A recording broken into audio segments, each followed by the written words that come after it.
Welcome everyone. So we are starting the semester with the theme, the idea, the topic of postmodernism, which, truth be told, is actually huge. Postmodernism is both difficult to define, and it's sort of a grab bag of all sorts of different things. But if you want to think of it as like a piece of history, think of postmodernism as lots of different developments in art, literature, and especially architecture, and in philosophy, beginning in the post-war period, so roughly after 1945, but especially in the 1970s and especially the 1980s, where it really becomes a central focus for a lot of thinkers and artists and critics who are trying to figure out, well, what moment do we live in now, right? It's in many ways a type of periodization, but it's a strange type of periodization in some ways, as you'll find out. So it's been supplanted. Like, no one really says we're in the postmodern period anymore. We usually say we're in the contemporary. But there are a lot of things about postmodernism or the postmodern that still sticks with us. I don't think we're through with it. And you're going to see from today's class, I like starting with this theme because it sets up so many of the different topics and ideas that are going to unfold over the course of our semester together. And maybe even more urgently, there are a lot of themes that come out of postmodernism or that become focalized in postmodernism that we're still dealing with today in very obvious ways, or maybe subtle ways, but a lot of them will be obvious. And you're going to see that today. So it's a very difficult term to define. And normally the cliche about postmodernism is that it can only be defined in opposition to modern or modernism, right? Because it's post. The prefix post always means comes after. And so usually people define it as what, in opposition, what it's not when it comes to modernism. And so the best way to do this is to actually set up a chart here. We're going through a lot of big themes here, a lot of big topics. I'm not going to do this all that often in class, but for this first class, we're gonna set this up. We're gonna do like quite a bit of groundwork. Okay, it's very necessary. So roughly speaking, we have the modern period, which in art, we'll just keep it with art because as a social category, modernity, modernism, and the modern are actually distinct. But let's say in art, in visual arts, we start with Manet, or maybe even with realism in the mid-19th century. And so what are the things that are specific to the modern? And then what are the things that then become specific to the postmodern? This is a helpful way to see the differences and where we're moving forward in history, or where people thought in the 1980s, 1970s, 1980s, we were moving forward in history. So with the modern period, what we're really dealing with is Western culture and the history of the Enlightenment. And the history of Western writers, Western painters, and by this I mean, of course, Europe, Western Europe, especially France, and the United States, right? So the modern period, in some ways, it's as if cultural production and society is specific to the West, to Anglo-European cultures, right? In the postmodern, there's going to be a shift. And finally, there's going to be a recognition of other cultures, of non-Western cultures. So there's something inherently multicultural about postmodernism. It's not going to be focused anymore on specific Western histories myopically, but it's going to be focused on lots of different histories. In fact, someone like Jean-François Lyotard, who writes the book, The Postmodern Condition, in 1979, he's going to say that we've entered a period where there are no master narratives anymore. The master narrative of history, of Western history, is over. Now we have lots of parallel narratives that in some ways maybe can't be collapsed together, right? So this is where the multi comes from. So the postmodernism will be involved with multicultural themes. The modern and modernity and the history of the Enlightenment was rooted in nationalism, was rooted in nations. So the French nation, so French Revolution, American Revolution, so on and so forth, right? So there's an emphasis on nationhood. Even like, when you talk about certain artists, you talk about French artists, or you talk about English artists or American artists, what have you, right? In the postmodern, we enter into the period of globalization, where Boundaries between nations now are blurred. And this is both at the economic level, which we'll talk about, but also like at the cultural level, the artistic level, right? It's arguable that contemporary art today, there's like a global aesthetic, which may actually be another type of master narrative that we thought we had gotten over. But whatever the case might be, today it's hard to say, even though there is an emphasis on where art has come from, that art would be in some ways distinctly a part of national factions. The modern is all about industrial society, the Industrial Revolution, so on and so forth. The postmodern is going to be about post-industrial society, so consumer society, so less based on manual production and more based on consumer goods, service industries, and especially computation, especially the way in which computers change the economy.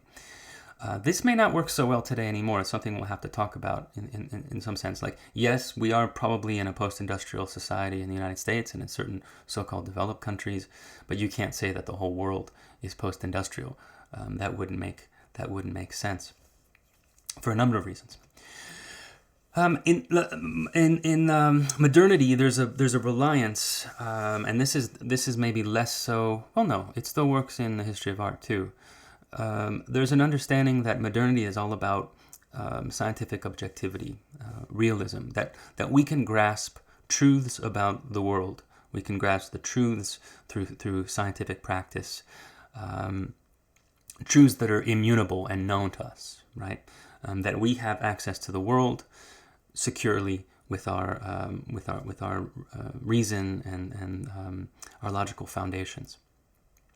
In the postmodern period, you start to have thinkers that come along who say that actually a lot of the things that we know to be true, and capital T true, a lot of these things are actually constructed. So there's a big emphasis in the postmodern period. Maybe they went a bit too far, because today we're starting to negotiate what this might mean, that everything is a social construct, that there's nothing immutable or truth with a capital T out there. Everything is a historical, social, political construction. We're starting to deal with this today in ways that I think are productive.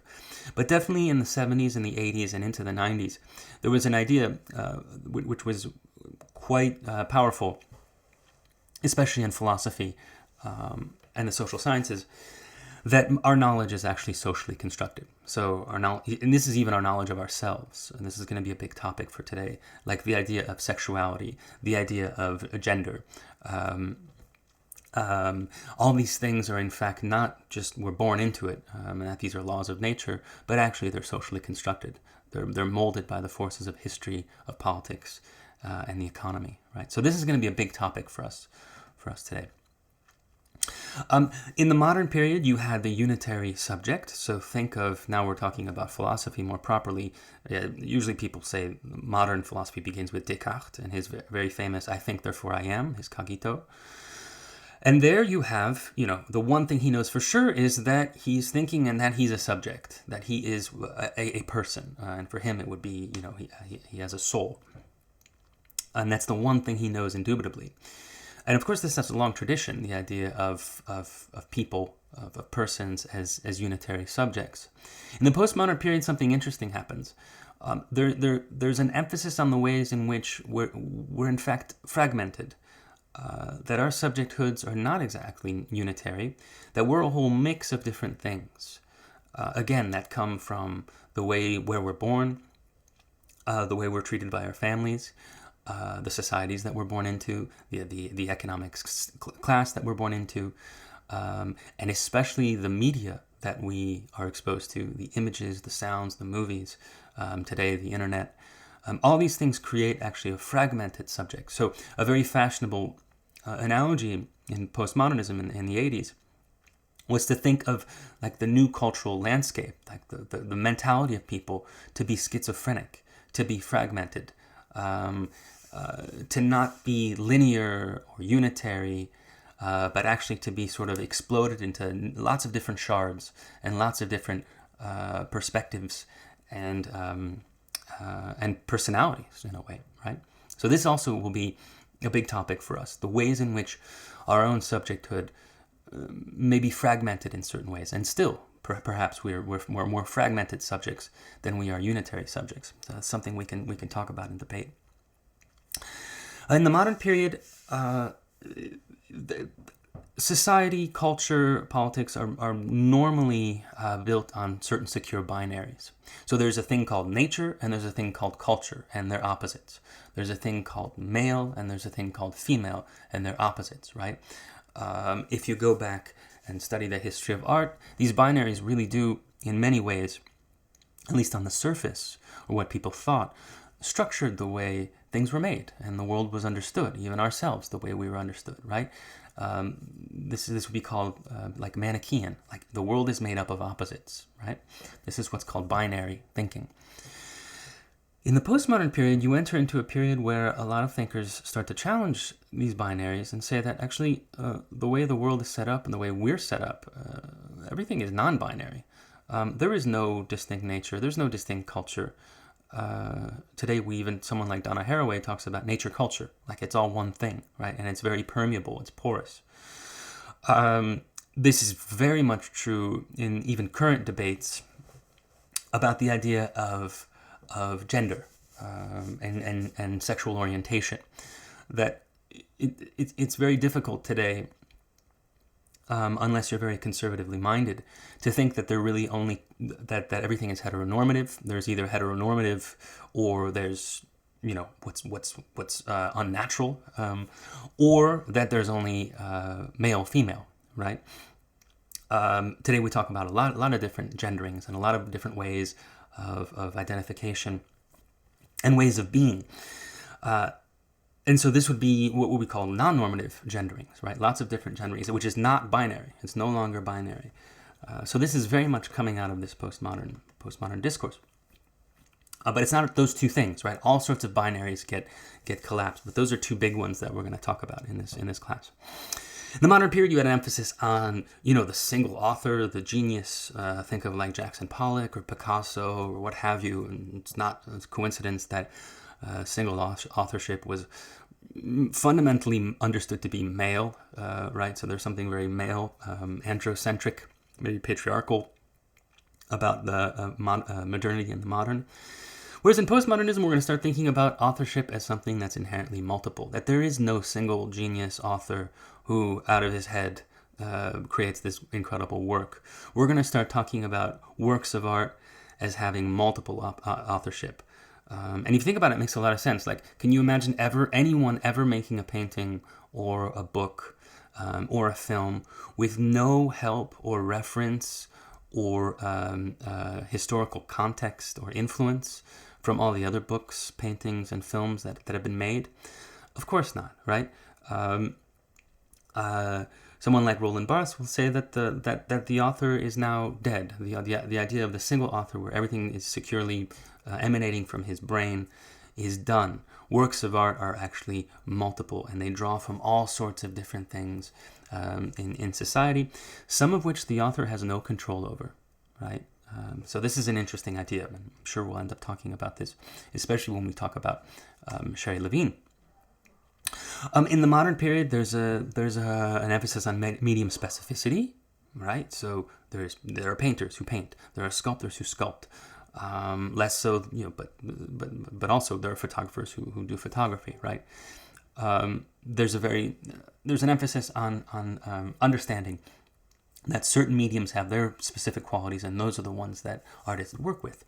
In the postmodern period, especially starting in the 1970s, we enter into what Rosalind Krauss has called the post-medium condition, where now artists just use all sorts of different things. This is where we have now installations. This is how we have mixed media. This is how we have artists working with all sorts of different materials. So in some sense, someone like Duchamp and his ready-mades in the early 20th century, he's a pre-postmodernist because he's completely exploding what it means to make art. For him, art was simply anything in the world that could be used to be nominated as art and to have something interesting to say about art and culture and society and so on and so forth. So that's another big distinction. And then, as follows from what we've been saying, there's an emphasis on originality and authenticity in the modern period. Most of these avant-gardes in the early 20th century and in the 19th century, it's all about pushing the envelope. It's all about doing something that's authentically new. So like the worst thing you could ever be as an artist, if you have this modern paradigm, is to be derivative, right? To be, oh, this is just like Jackson Pollock, or this is just like Picasso, right? This isn't worthwhile anymore. There's a move away from that in the postmodern period towards copies and appropriation, where now what's interesting is not so much being like the first one to do so and so. Now what's interesting is to start being more of a DJ or someone who samples, where you take whatever you think is interesting and you reframe it. And you make it new, and you give it a different context. You quote, or you use pastiche. We'll talk about the word pastiche in this lecture. And so there's a move away from this idea of originality and authenticity. So this was a lot, and I'm not going to do this for every class, but it's important because this sets up so many of the important themes that we talk about. And this, you can already tell, like we're going way beyond. Simply art making here or art history, right? What we're talking about, and this is going to be for every class, the context in which we find art history will also always be in a wider context of social, political, and economic developments, right? So it's very, very important to think of this bigger picture as we consider the postmodern and as we move towards examples in today's class. And keep these in mind as we go throughout the semester, because a lot of these things will end up coming back and they'll be very useful.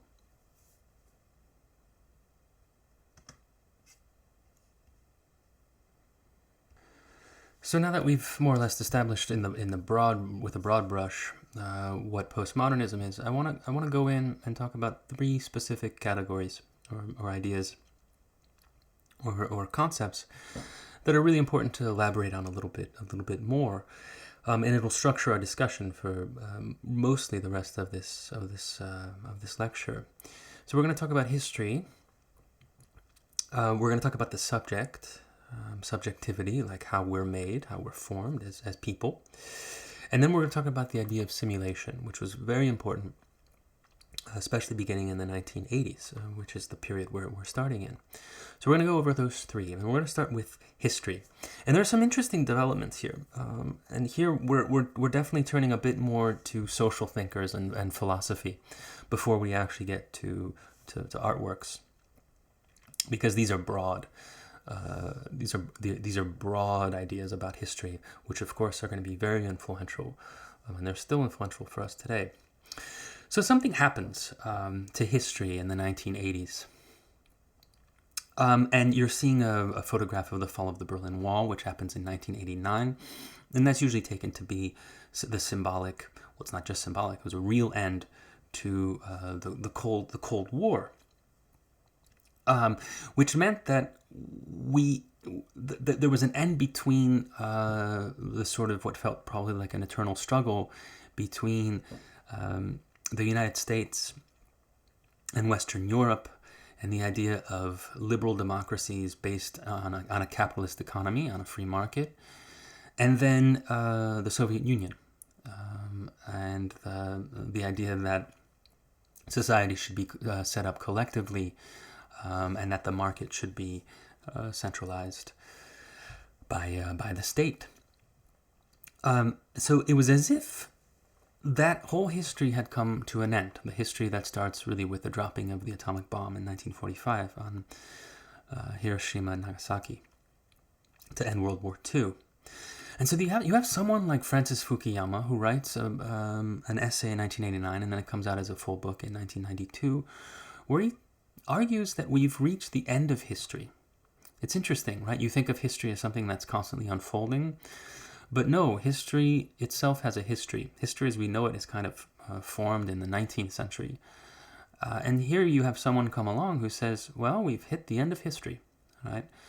And so his idea is, you might think it sounds strange, but his argument was that basically the past really basically all of world history, but definitely the past 2 centuries and definitely the Cold War, that it was a troubleshooting phase for and a competition phase for like who has the best system, right, for the world, who has the best system of politics and of governing people and of of running society, who has the best system. And Fukuyama said that competition was in fact history. History was unfolding because of that competition. But for him now, that competition was over because the United States had won. The West had won, right? The idea that we need to set up society as a liberal democracy predicated on free market capitalism, that's the best of all possible systems for Fukuyama. And he says now everybody uses that system and we're at the end of history, right? This is interesting. Because it kind of goes against everything that I've set up for you today, right? Which is actually kind of fascinating that you would have these competing narratives. This is definitely one of these master narratives, right? To say that there are no more narratives anymore, that we've now reached the final solution of how we should govern ourselves, right? This is a master narrative of history, if there ever was one, right? So it's interesting that you have this happening, right? And then at the same time, you have someone like Frederick Jameson, who talks about, well, no, not really. He thinks that we've hit a stage that he calls late capitalism, where you have a moment where consumer society saturates everything. And this is probably related to the idea of free market capitalism as being victorious in history. That you have this moment where consumer society saturates everything, even art and especially architecture for Jameson. It's saturated by consumerism. And he says that now we enter into not so much this final moment of history, but we actually enter into historical amnesia. That we no longer have a sense of history, that there is no secure foundation to identify with, no master narrative for us to identify with as historical subjects, and we've entered into this moment where no one really has a sense of history. Everyone has amnesia, and the only thing that they turn to is, I think you can tell from this slide, what they turn to is shopping, consumerism. And you have this wonderful work by Barbara Kruger, who we're going to talk about in class, I Shop Therefore I Am, from 1983. She's subverting the Cartesian cogito, right? It's not I think therefore I am, it's now I shop therefore I am. And when I see this, I always think of the scene in Fight Club, if anyone has ever seen Fight Club, where he's talking about his apartment and all the things that are in it, that sort of shape his identity, and they all come from IKEA, and like he has the catalog and everything. So this is very much part of Jameson's thesis of this period in the 80s, this late capitalist period, where history now is not so much ended, but no one has a sense of it anymore. And the only thing that people turn to is sort of this eternal present of shopping and getting goodies and trying to make money. Right? So these are pretty, in some ways, this is a triumphant narrative of history. This is a much more pessimistic one and kind of dire. Maybe the most interesting thing of thinking about history with respect to postmodernism is the idea that we've really entered into the period of globalization, especially after the end of the Cold War, where now the global economy is just really up, going off and running. But this leads to, as you would imagine, a turn towards the multicultural, where now the whole world is in communication with itself. Of course, the world had been in different parts of the world had been in communication throughout history. But it's true that the past 30, 40 years, globalization has exploded. Which along with it, the idea of multiculturalism. So the meeting of different cultures. And this is in the form of the economy, right? Yeah, sure.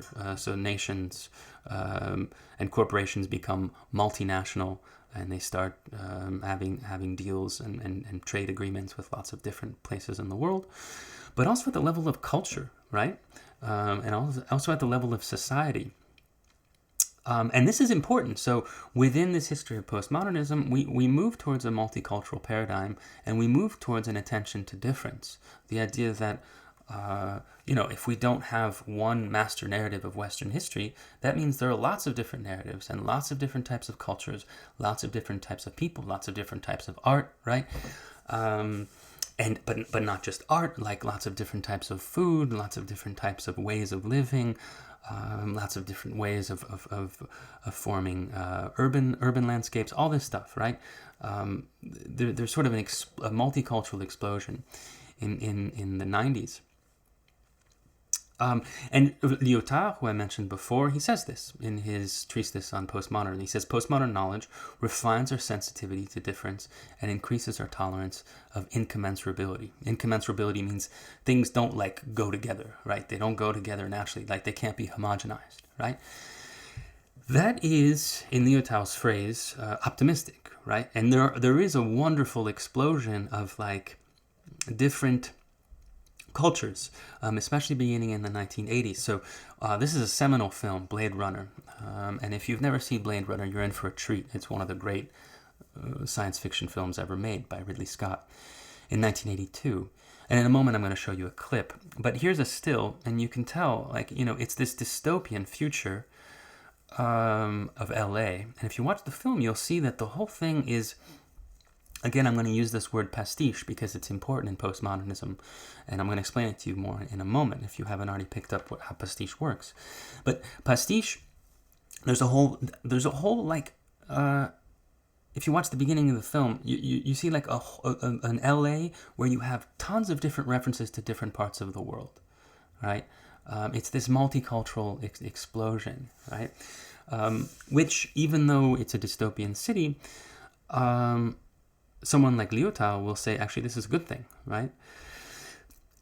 Paul Ricoeur, another French philosopher, he says that the discovery of plurality or other cultures is actually never a harmless experience. And he brings us to the other, maybe more dangerous side of this, which we are definitely feeling today still.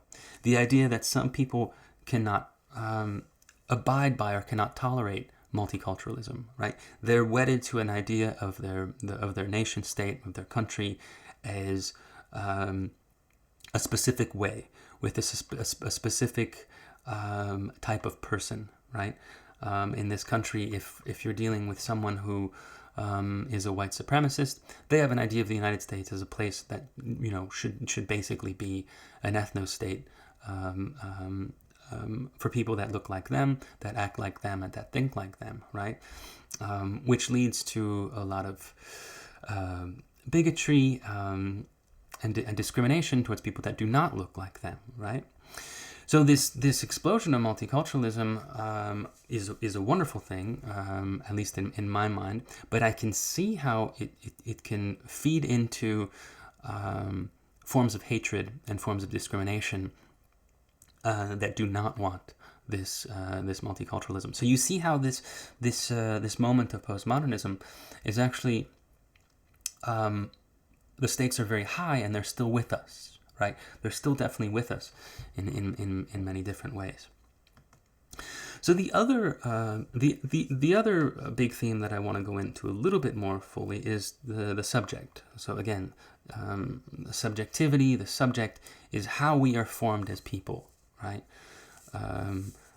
You become a subject because of various things in your life: your family, the country you're born in, where you're born in that country, your social class, the color of your skin, your sex, your gender, the type of school you go to, the type of media that you intake, to everything, to the clothes you buy, right? These all form you as a subject, right? And this became a real fascination in the 1980s, and I think it still is today in postmodernism. The idea that your subjectivity is less yours than you might think. That's one of the big themes in postmodernism. So think of even the very words that I'm using now, I feel like they're representing or conveying the ideas that are in my mind, right? But if you think about it, I don't own this language. I don't own the English language. I'm just borrowing it. I'm just using it, right? It doesn't come from me. It comes from the outside. It's the same thing with our names, our very names, our first names and our last names. We think that, you know, they are us, right? And we were born with them. But not really, right? They were conferred on us. They're going to outlive us. And unless you have a really unique name that no one else has, other people have your name, right? It's shared by other people. And so this idea of thinking about what subjecthood is and what subjectivity is an important part of this discourse in postmodernism. And here's where I get to a wonderful scene in Blade Runner, which I think is one of the reasons this film is so important, because it started asking these questions about, well, if the subject is formed and not just like given, then how is it formed? And there's this wonderful scene at the end of this film that I'll show you, where this will be a spoiler. So fast forward if you've never seen Blade Runner and you want to see it, fast forward past this part of the lecture. If you have seen it, you'll know exactly what I'm talking about. So roughly speaking, the film is about these replicants, these AI robots, that it turns out towards the end, you start to realize that, well, they've actually, they're such incredible AI that it seems like there's no difference between them and us, right? And if that's true, then how is it that they can become subjects? Like, how do they get their subjecthood if they're not simply programmed? Or maybe the more disturbing way to think about it is, if they're programmed to be subjects, what are the ways in which human beings, like we're programmed to be subjects, right? So there are all sorts of incredible philosophical ideas and conundrums that come out of this film. And I'm going to show you the last scene, which is really quite beautiful. And then I'll comment on it a bit, and maybe we can talk about it in class or in the comments.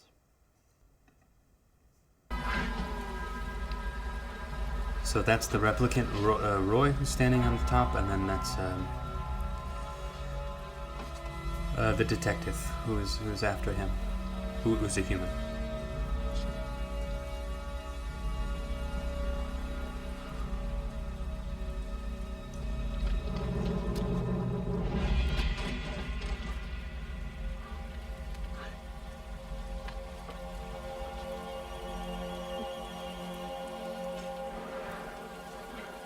The other thing you need to know is that the replicants are programmed to die after a certain amount of time, like 3 years or something like that. Quite an experience to live in fear, isn't it? That's what it is to be a slave.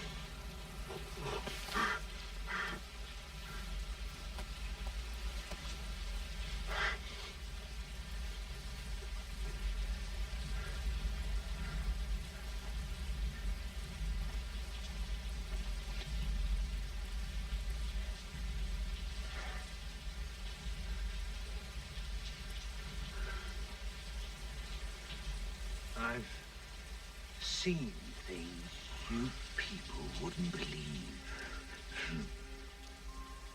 Attack ships on fire off the shoulder of Orion. I watched sea beams glitter in the dark near the 10-Hauser Gate.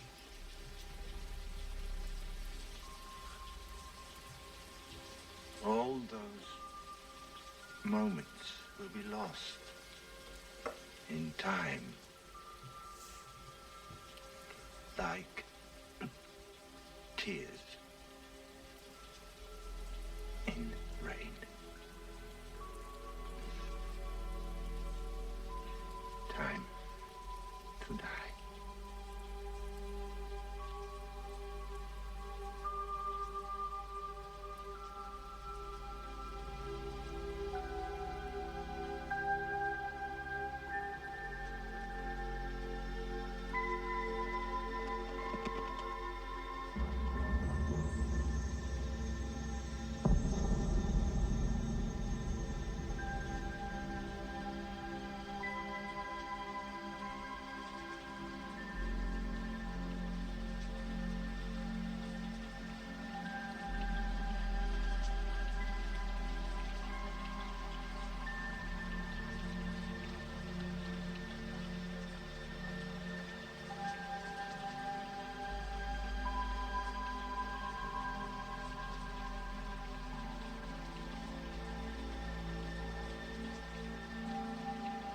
So to fully appreciate this really incredible final scene, which you could spend, I mean, it's such a rich scene that you could spend a whole class just talking about these few minutes. I think you'd have to see it in the whole context of the film, but I think you can tell. I think you can see why I bring this in. You have this AI, this replicant, who knows he's gonna die, and all of a sudden, right at the end of his life, he actually commits a number of moral acts. One, letting the bird go, and then two, more importantly, saving the detective who's after him, right? So there's this incredible altruism, which, think about it, if a replicant, if an AI can be moral, can commit ethical acts, then what does that mean about our ethical acts and the ways in which we're moral? What does it mean to be a subject? What does it mean to have subjecthood and to be a person? It seems like if we thought in most of human history that you had persons on one side and that was limited to humans, and with the politics of personhood, when we talk about humans, it was mainly a certain type of human, and by and large a male human. Now you're seeing personhood and the idea of being a subject or being a person as applicable far beyond the human. There are non-human persons. So think of certain animals, and in this scene, you have AI that seems to have personhood, right? So I can't recommend this film enough if you've never seen it, and there are all sorts of different themes. It really is the postmodern sci-fi film, a great one to think with and to think through, especially about what it means to be a person, what it means to be a subject. And so, as we were talking about in the beginning of class, we start to move away from the subject not only as inherently a specific type of human, but the subject itself becomes fragmented, wherein like the way in which your identity is formed comes from so many different places, and sometimes those places are incongruous. That really ourselves are fragmented. And I think this may be a second nature to most people today. Like, I mean, I have no, other than the fact that I've been forced to have a YouTube channel where I can record lectures, I really have no social media presence. But, people who are on social media, it's as if they live fragmented lives. Like they have a specific avatar, a specific identity across different platforms, right? And there's probably a distinction between someone's identity on social media and who they are, for their friends or in real life or what have you, right? So this idea of the self as fragmented maybe it could be second nature to us today. But in the beginnings of this postmodern period, fragmented ideas were very, very novel. And the idea that, as Barbara Kruger says here, you are not yourself, is a very, very compelling thought. So once you start tracing the language you speak, the words you use, the name you have, the ideas you think, the ideas you hold, the ways in which you understand the world, all these things come from lots of different places. The ways you were raised, the ways you were formed, the type of news you read or don't read, and all the things you see and hear and probably feel, touch, and taste, and eat, right? So it's a fascinating idea and very much part of this postmodern discussion that we're having. And another really wonderful artist from the post from this period is Jenny Holzer, and she had these truisms that she wrote them down. Some of them seem like they're like proverbs, or they're kind of, maybe they're obvious, or they're like commonsensical notions, or like just cliches that people say, and then other things are actually maybe risky, maybe dangerous, maybe even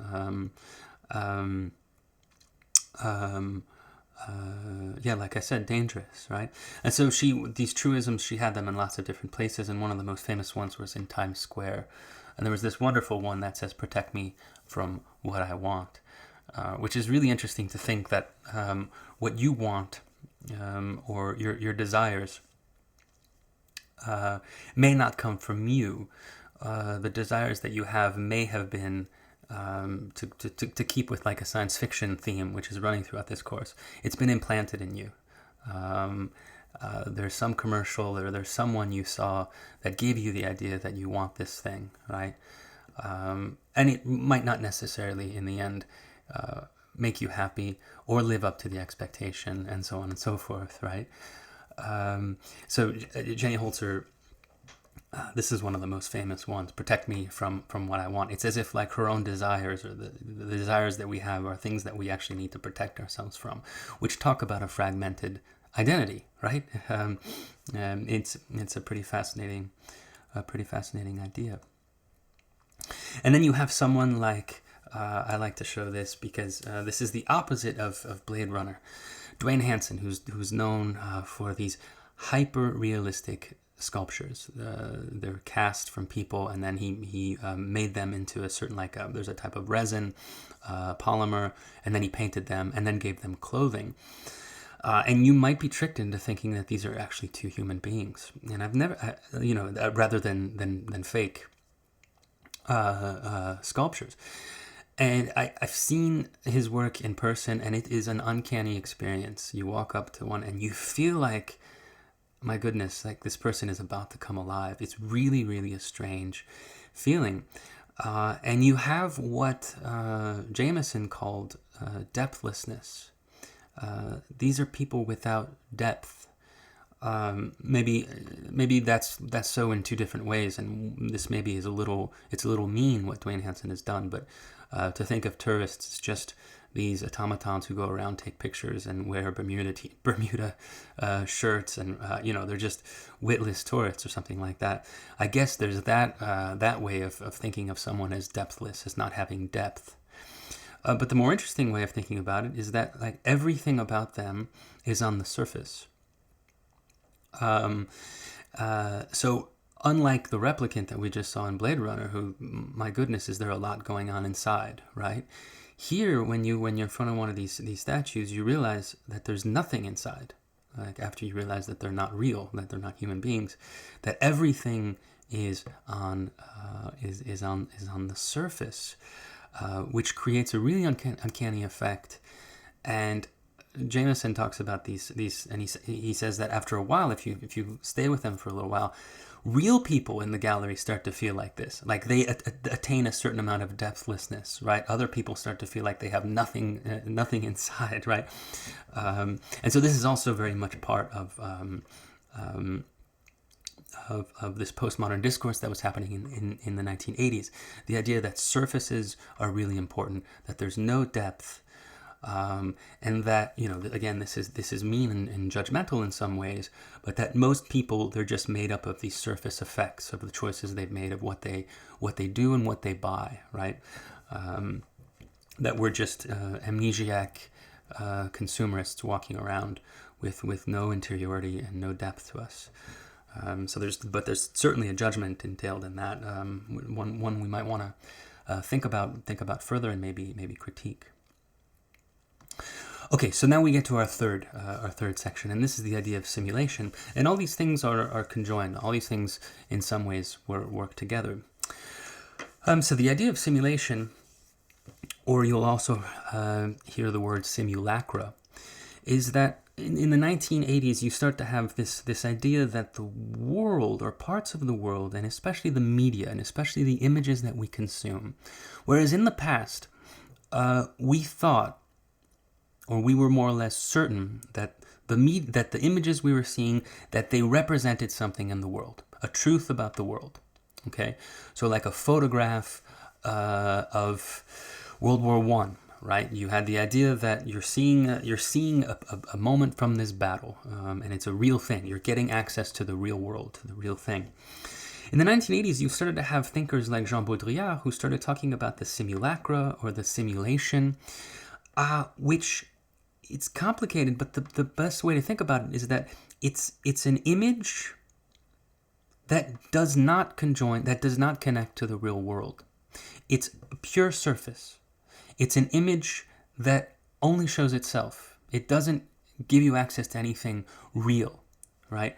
So I mean, one of the like everyday examples would be, think of like a model has been photographed in such a way and photoshopped in such a way that the image does not represent reality, right? What he or she actually looked like during the shoot as a living, breathing human being, right? So the image itself becomes its own thing, divorced from reality. This was a very big idea in the postmodern period.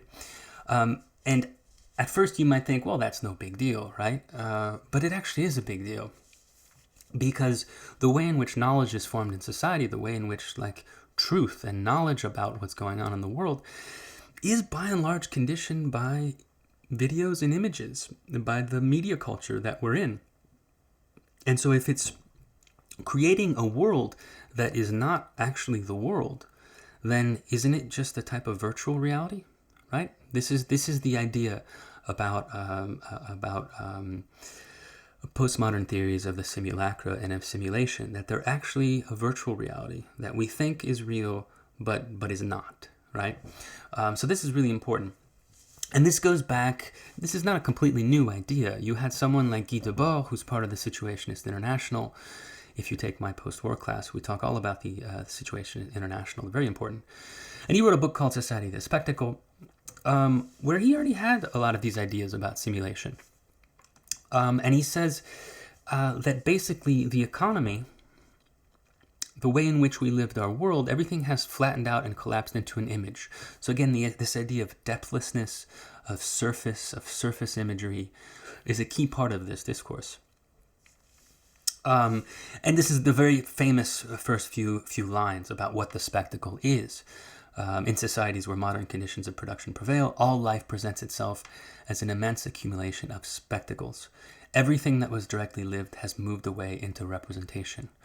What he means there is that whereas before we lived our lives in society where we had sort of like a direct experience of the world and of ourselves and of other people, now everything that we do is mediated by the spectacle, by representation, right? But it's important. The spectacle, he says, is not a collection of images. The spectacle works through these images, but it's not the images themselves. The spectacle is when people start relating to other people and to their world through these images, rather than directly, right? This is what he means by falling away into representation. And so again, his idea of the spectacle is almost like a virtual reality. So think of like being in a relationship and you think you're in love with this other person, right? But after a while, you start realizing that the conception you have of them is actually a conception that you formed of like romantic movies or TV shows, right? Where the way you understand this other person is not actually what they are in real life, in their authentic being, but it's actually this pseudo image you have of them that fits with the preconceptions you have of romance or being in love or being in a relationship, right? Debord would say that your relationship is being mediated by the spectacle. And for him, it's false, right? It's not true, right? So that's an important thing, an important lineage to trace, that this idea of the simulacrum, of simulation, comes out of people like Debord, who's already talking about these things in the 1960s. So I just gave you an example that would be more of our everyday lives, of like the way in which images and the media conditions the way we even enter into like our most intimate relationships. But you can think of this in a larger scale too, right? So Jean Baudrillard, during the first Gulf War, he wrote these essays, which was kind of controversial. He said this was the first war in Iraq, the first President Bush who went in the early 90s. And Baudrillard wrote a book that came out of a series of essays called "The Gulf War Did Not Take Place." And what did he mean by this? Did he mean that it actually didn't happen? No, that's not what he meant. What he meant is that the experience of the war that most everybody else has, other than people who were living in Iraq or American soldiers in Kuwait and Iraq, other than those people, everybody else had the war mediated by technology and by the media, right? And that the image of the war could not possibly be the war itself. And in fact, the images of the war, which are both like exciting, beautiful, and terrifying, are divorced from reality of the everyday experience of the people in the war itself. So this is where you get this idea of simulation or the simulacra. It's an image that is divorced from reality. It's almost its own construction, right? And this is what he meant by the Gulf War didn't take place. That a reality of the world and something as massive as this war that's happening across the world, we don't have access to it. We only have access to like a pale imitation or a certain media construction of the war through these moving images and through the technologies that we think we grasp this far away land. There's a film that was influenced, again, keeping alive the sci-fi thread that's going through this first lecture, which many of you have probably seen because it's so famous. If not, it's another good one. It's your not so much the second and third, the sequels, but the first one is definitely a classic and it's quite good. But The Matrix from 1999, and this was in fact influenced by Baudrillard's theories of simulation. And I'm not going to go into too much about the background of this film because it would just take too long, but just realize that this is Neo, who doesn't know this, but he's actually, the life he's leading is not actually his real life. He's actually in a simulation. In this film, it actually is a computer program where someone's real life is actually just pure pixels. Like it's just a pure simulation. It's not real, right? And it's the first time he realizes here in this part that his real life is not actually so real after all. That he's actually just hooked up to a machine, hooked up to the Matrix. So let me show you this scene, and then we'll talk about why it's pertinent for what we're talking about today.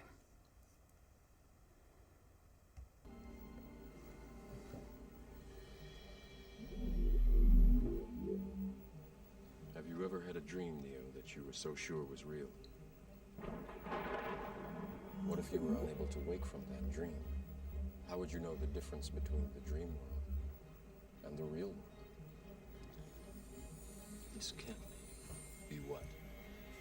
Be real? It's going into replication. Hey, Pop, still nothing. Let's go. Let's go.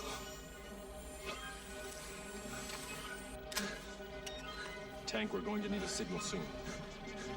I got a fibrillation. APOC, location. Targeting almost there. He's going into arrest. Lock, I got him. Now, Tank, now.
So in this scene, it's pretty obvious. It's also pretty gross too. He wakes up in this goo and he's hooked up to this machine, right? And it's the moment he first realizes that his life before was actually just a simulation. In this case, within a computer, and that now he's finally woken up and he's his real self. Which if you watch the movie, you realize that all the humans are being hooked up and they're being used as an energy source. Again, this is a movie about artificial intelligence. So check it out if you're interested and if you haven't seen it. But it's great because it starts to get you thinking about all the ways in which, I guess it is true that we could all be brains in a in a tank somewhere. This is a classic philosophical experiment. Can you prove that you're not right now just a brain in a tank, and you think you actually have free will? You think you're actually thinking your thoughts, and you think that, you're living in this world, but the whole thing is just a simulation, right? You're just a brain in a tank, right? You can't technically rule that out. You can't disprove that, right? Though to think that is to be, it'd be hard to move on with your life, and it would be very conspiratorial, which it gets us to some of the key ideas that we'll be talking about later on in the semester. But the way to think about this movie in this scene specifically, that's I think a little more interesting, is to think, well, okay, yeah, we're obviously not really hooked up to machines, and we are actually living the world. I am in front of a microphone, and but what are the ways in which the world is conditioned by like a smaller scale virtual reality, where the world, the way we experience it, is conditioned by images and simulations within the media, or simulacra within the media, or the films or whatever, and we sort of superimpose that onto the world. So it's not that we're not really in the world, but our experience or understanding of the world is actually maybe warped, or it could be completely wrong, right? And then you enter into a certain amount of, you have to almost become like a really scabby skeptic. You have to be very vigilant about the world around you, and you start to think, so what can I say? Yes, that's probably true, that's real. And then when can we say, oh no, that just can't be right? Like this is just a pure fabrication, a pure simulation, or pure simulacra. This might all seem pretty abstract until I show you this. And so the idea of simulation and simulacra now for us today are everywhere, right? And again, we're going to talk about this more when we get to the idea of post-truth and conspiracy, and artists who are working with this new cultural phenomenon, where people start believing ideas that are just patently wrong. Like, the earth is flat. That is a type of virtual reality, to think that the world is flat. Like, it's an idea that's conditioning the way you think about the world, and it's just a pure simulacra. That's not how the world really is, right? Or think of deepfakes, right? The technology has gotten so good now that you can look at an image and you think, wow, that's weird. That's a real human being. That's a real thing I'm seeing. But it's not. It's just ones and zeros. It's just pure simulation, right? So this was a famous one that happened a few years ago, I guess. Jennifer Lawrence, she was accepting a speech, and so this is a video of her accepting the speech or giving a talk at the awards, and then someone did a deep fake with, if you've ever seen Fargo, or he's a pretty big actor, Steve Buscemi. They put Steve Buscemi's face on her head and on her body, and if I only showed you this, you would think. You almost wouldn't be able to tell that it's a simulacra or a simulation, right? You would think, well, that's weird. Steve Buscemi is accepting an award, and now he has long blonde hair, right? It's just not the way you normally see him, and he's wearing a dress. So we're very much steeped within this world of simulation and simulacra, where all our media, it's harder in some ways to trust what we see. And part of this class and part of studying art history is to be more visually and critically literate, right? So a lot of these ideas that we talk about in postmodernism actually do still, even though we don't say we're in the postmodern period anymore, a lot of these ideas still permeate our culture and permeate our thinking and are worthy of our attention. So we're going to finish now. I've given you a lot. And I've given you sort of the big philosophical, historical, and cultural stakes. But let's finish by talking about postmodernism as a style in the visual arts, right? Which I assume this is what we'll be talking about most in class. And the way we should base our discussion, it comes from the chapter for this week, which is written by Hal Foster, who's one of the first art historians to really understand that postmodernism was made up of two distinct strains, right? Within the styles of visual art, but maybe within culture at large too. He said basically that there's a conservative postmodernism and there's a critical postmodernism, right? The conservative postmodernism, what he called postmodernism of reaction, is that he noticed that this postmodern fascination with, celebrating the end of modernism, and he saw architects and painters using pastiche. Again, pastiche is a word I've used a couple times in this lecture, and now I'm going to define it fully for you. Pastiche is when you use history basically as a repository of different styles and different things. You can go back, I'm going to take from the Renaissance, I'm going to take from Chinese ink painting, I'm going to take from Impressionism, I'm going to take from the Baroque, whatever. Basically history becomes this ahistorical repository of signs and symbols and styles, right? And this was very, very popular and very important in postmodern architecture. In fact, the discourse of postmodernism first starts in architecture. And here's an example, the Piazza Italia of Charles Moore from 1978. In the 70s, 80s, and 90s, you have these monumental postmodern buildings and designs that are built.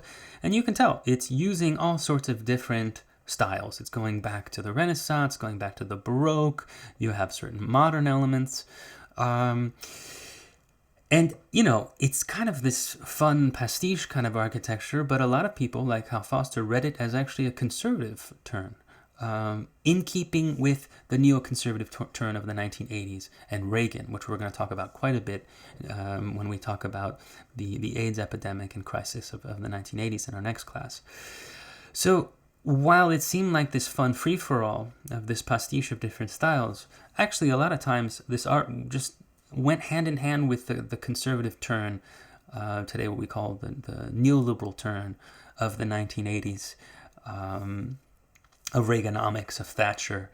And that actually, this postmodernism is conservative. It's a postmodernism of reaction. And so this is an example that you see in architecture, this really ahistorical pastiche of a building that if you're not being generous, you could just say that this is just a way just to go back in time and go back to tradition and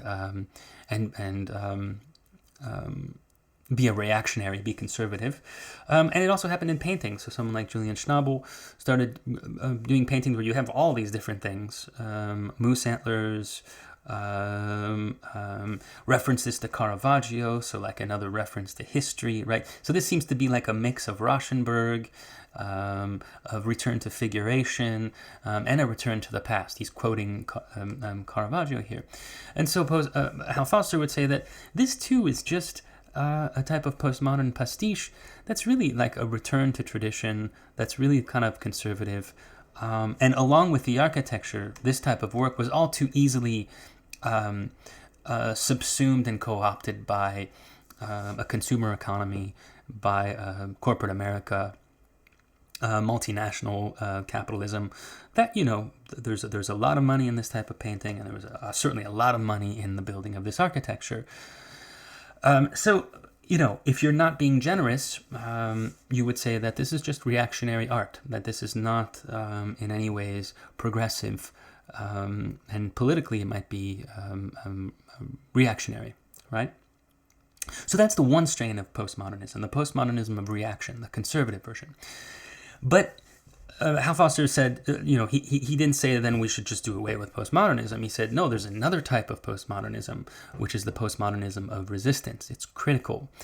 And for him, these were artists, and especially feminist artists. So this is why when we get together to talk and in the comments, when we talk about the postmodern style of the 1980s, this critical strain, we're also talking about the history of feminism, and especially third wave feminism, which started to argue that the way in which women are marginalized within history and the ways in which they're represented does not really get us to the truth of what it is to be a woman.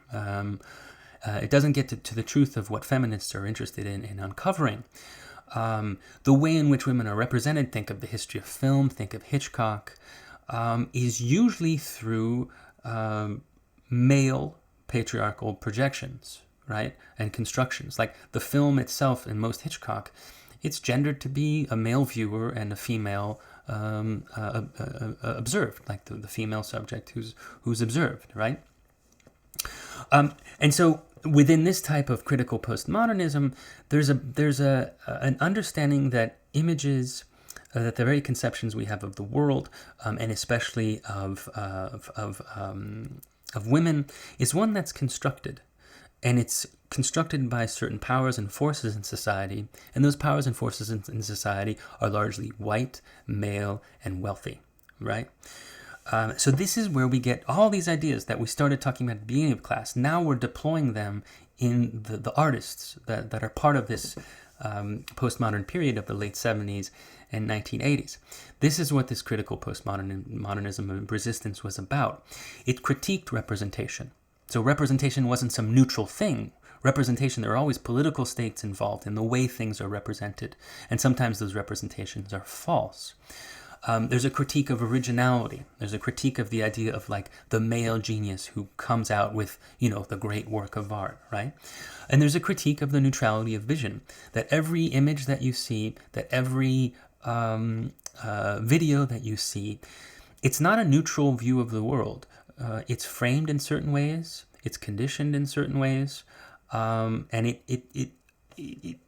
it almost like implants a way of seeing in you. And if you're not attuned to it, if you're not critical about it, you'll just go along with it, right? You would just be lulled into the force of this image, of the force of this video. And so these artists were critiquing this, right? And they're being critical. And we'll talk a lot more about this when we get together this week. But I'll just end up with a few examples. So here's Martha Rosler, her very famous work called The Bowery and Two Inadequate Descriptive Systems. It sounds like a fancy title, but it's describing what it's doing. It was in the Bowery, where today, you have the new museum, and it's actually a really nice, depending on your perspective, it's been gentrified. Back then in the 70s and 80s, it was a place that was really run down, poor, and it was known to be a place where a lot of homeless people would live. A lot of homeless people who would be alcoholics or veterans, and the same the same issues that we still deal with today with unfortunate plight of homelessness. And what she's done here, she hasn't, like Jacob Riis did in the earlier part of the history of photography in the late 19th century. She didn't photograph them because she didn't trust that would be adequate, right? This is where the description come in. The Bowery into inadequate descriptive systems. She would say that this is an image that conditions you to understand poverty in a certain way. It keeps you at a distance. It might glorify it in some ways. Like, look at these kids like huddled together, maybe not so much glorified, but romanticizes poverty, and that there are ways in which this image doesn't get to the truth of what the lives of these three homeless kids were like, right? So she wears that inability on its sleeve. So she photographs part of the Bowery, but not people, but the things they leave behind. So largely these cheap alcohol, the bottles of alcohol. And then she also has just words. Hard drinker, boiled, canned, dead soldiers.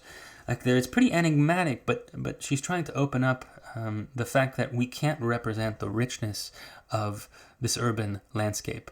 And so it's an interesting thing to talk about. Like, how does one represent, especially the things in the world that are actually not nice, right? The things that are really unfortunate, and that usually are represented in such a way that then it allows us to forget about them. You have the similar thing with Barbara Kruger, which we'll talk about quite a bit in class, so I'm not going to go into it too much. But she's also an artist who tried to work on the ways in which her images would almost like throw back the gaze, and usually the male gaze, back at the viewer, right? So you have this classical statue, and it says, with this sort of advertising, this type of advertising design, which is using the visuals of commodity culture against itself, right? she's saying, your gaze hits the side of my face, and so all of a sudden, this image doesn't really represent this classical statue. It sort of represents the mode of looking at this image, the very mode of looking at an image. You start to become self-aware of your own gaze, and it's the same thing with we won't play nature to your culture, which is a really famous work by her, and I'm sure we'll end up talking and unpacking that within the coordinates of postmodernism that I've given you today. And then just lastly, Cindy Sherman is another really, really important artist. These are all artists that have to do with the pictures generation. And she has this very famous series. So she's really young when she makes this series. She's in Rochester, still a student. And it's this incredible set of untitled film stills, these photographs that she takes of herself in all sorts of different styles that come from film, that come from media, that come from the ways in which women are or are not conditioned to appear on screen or in photographs. And this is maybe one of the most interesting works to talk about when we talk about subjectivity and feminism, and how it is that we construct the self, and is our subjectivity a unitary thing, or is it a fragmented constellation of possibilities? So we'll talk more about this when we get to class. I've given you quite a lot, so we'll leave it there. I hope you enjoyed it. I hope you found it rich, and I'm looking forward to reading your further thinkings on all these big issues and our conversations together. Take care, everybody.